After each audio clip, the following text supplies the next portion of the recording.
영업인으로서의 먼저 바꿔야 되는 습관에 대해서 이야기를 해보겠습니다. 삶의 방식을 영업적으로 먼저 바꿔야 돼요. 영업은 시공을 초월한 개념의 일이에요. 내가 눈 떠 있는 시간이 일하는 시간이고 내가 속해 있는 공간이 일하는 일터란 말이에요. 일하면서 놀고 놀면서 일하는 게 영업이거든요. 그래서 내 삶이란 말이에요. 내 삶의 방식을 바꿔야 돼요. 먼저. 어떻게 바꿔야 될까요? 수동적에서 적극적으로, 소극적에서 능동적으로 내가 먼저 다가가고 내가 먼저 표현하는 그런 삶을 살기 위해서 노력을 해야 해요. 이렇게 의식적으로 노력을 해서 습관으로 만들어야 해요. 두 번째는 말씨부터 바꿔야 해요. 말씨가 뜻이 뭐예요? 말의 씨앗이에요. 씨앗을 뿌리면은 씨앗 뿌린 대로 결과가 만들어져요. 긍정의 씨앗을 뿌리면 긍정적으로 돌아오고 부정의 씨앗을 뿌리면 부정적으로 돌아오는 거예요. 마음씨도 마찬가지예요. 나는 그런 것 같아요. 세상 살다 보니까 그런 걸 많이 느껴요. 마음쓰기에 따라서 자기 운명이 만들어져요. 마음도 씨예요. 마음을 내가 어떤 마음을 쓰느냐에 따라서 그 씨가 뿌려져서 결국은 자업자득이라는 게 그런 거예요. 자기한테 돌아와요. 영업하는 사람은 셀프 토크도 마찬가지예요. 남에게 하는 말뿐만 아니라 자기에게 하는 혼잣말도 잘 써야 해요. 여러분들이 고객에게 거절을 당했다라고 하더라도 말을 어떻게 쓰느냐? 에이, 진상 고객이네. 오늘 왜 이렇게 재수가 없어? 들어와서 못 해먹겠네. 뭐 이런 게 아니라 오늘 고객이 오늘 집에 안 좋은 일이 있는가 보다. 내가 자료와 화법을 더 준비해야 되겠구나. 이제 나한테 관심을 가지기 시작을 했구나. 이렇게 무관심보다는 관심을 가지는 게 거절을 하고 그렇게 하는 표현이잖아요. 그렇게 남에게 하는 말이든 나 자신에게 하는 혼잣말이든 좋은 말을 하는 습관부터 만들어야 해요. 그 다음에 상상하지 말고 행동을 해야 돼요. 간절히 원하면 이루어질 것이다. 자기계발서 보면 이런 이야기 되게 많잖아요. 피그말리온 효과, 끌어당김 법칙, 네가 원하는 것을 항상 상상하라. 부자가 된 모습을 상상하고 좋은 차를 타는 모습을 상상하고 그런 사진을, 그림을 붙여놓고 매일 봐라. 그렇게 하면 진짜 부자가 되고 성공할 수 있을까요? 천만의 말씀이에요. 그건 구름 잡는 이야기예요. 제 교육 수행 중에 한 분이 교육을 마치고 나서 2박 3일 교육을 하는데 교육을 마치고 나서 저녁 시간에 노트에 열심히 적고 있는 거예요.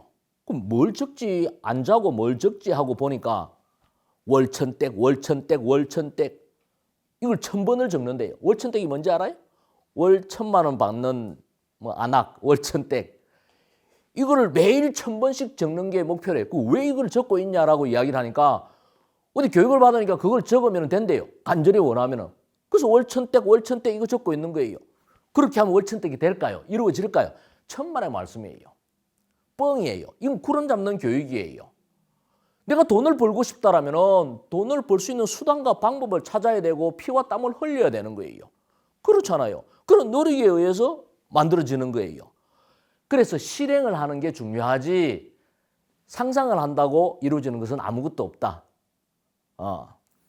그다음에 까말까 병도 습관이에요. 영업하다 보면 할까 말까 망설여지는 이런 병에 걸려있는 사람들이 굉장히 많아요. 전화를 할까 말까, 말을 할까 말까, 고객에게 상품 권유를 할까 말까. 이것도 습관이에요. 할까 말까 망설일 때는 그냥 하는 거예요. 갈까 말까 망설일 때는 그냥 가는 거예요. 자기 스스로 그런 행동을 하는 습관을 만들어야 해요. 왜 이렇게 망설이고 주저하게 될까요? 상대의 눈을 의식하기 때문에 그런 거거든요. 상대방을 의식하기 때문에. 그런 마음을 가지고 않고 1인칭으로 내가 해야 되는 일을 하는 습관을 들이는 것 또한 대단히 중요하다. 집중력도 습관이에요. 일을 하면서 집중 못하는 사람들이 있어요. 일을 할 때는 열심히 하는데 하지 않을 때는 그냥 한없이 그냥 나락에 버리는 영업인들이 굉장히 많아요. 영업은 집중력 싸움이에요. 저도 그랬어요. 저도 산만하고 어디에도 집중하지 못하고 여러 가지 가정사라든지 경제적인 문제라든지 내가 챙겨야 될 게 많았기 때문에 집중을 하지 못했던 시절이 있습니다. 근데 어느 날 제가 어떤 책에서 문구 하나를 봤어요. 발밑을 파라. 거기에 맑은 샘물이 솟으리라. 괴테. 괴테가 뭐 하는 사람인지 모르겠는데 그 문구를 보고 너무나도 머리에 꽂혔어요. 그래서 그 문구를 제 책상 앞에 붙여놓고 그렇게 살려고 노력을 했어요. 이건 제가 해석할 때는 어떻게 해석을 했느냐. 내가 물을 기르러 다니면은 영원히 물을 길으러 다녀야 돼요. 내가 물을 길어와서 남에게 나누어 준다 하더라도 흡족하게 나누어 줄 수도 없고 내가 그 물을 먹고 나면 또 계속 물을 길으러 다녀야 돼요. 근데 물을 길으러 가는 그 시간에 내가 집중을 해서 내가 발밑을 파는 노력을 한다라면은 그 발밑에서 샘물이 솟으면은 내가 그 샘물을 항유할 수도 있을 거고 또 남에게 나눠줄 수 있는 베푸는 나누는 삶을 살 수도 있을 것이다. 이건 어떤 의미냐? 생활을 단순화해야 된다라는 거예요. 여러분들이 신경 쓴다 해서 해결되지 않는 것에 시간을 허비하고 에너지를 허비하는 그런 아둔한 삶을 살지 않도록 스스로 의식적으로 노력을 해야 된다는 거예요. 그리고 진짜 중요한 내가 하는 일에 지금 하고 있는 본업, 영업에 집중을 해서 여기에서 결과를 만들고 나면은 지금까지 여러분들이 이루지 못했던 것을 이룰 수 있는 그런 날이 올 것이다. 저는 이건 제 경험이에요. 집중하는 것도 습관이에요. 사생활을 단순화하고 지금 하는 일에 집중할 수 있는 그런 습관을 만들어야 합니다.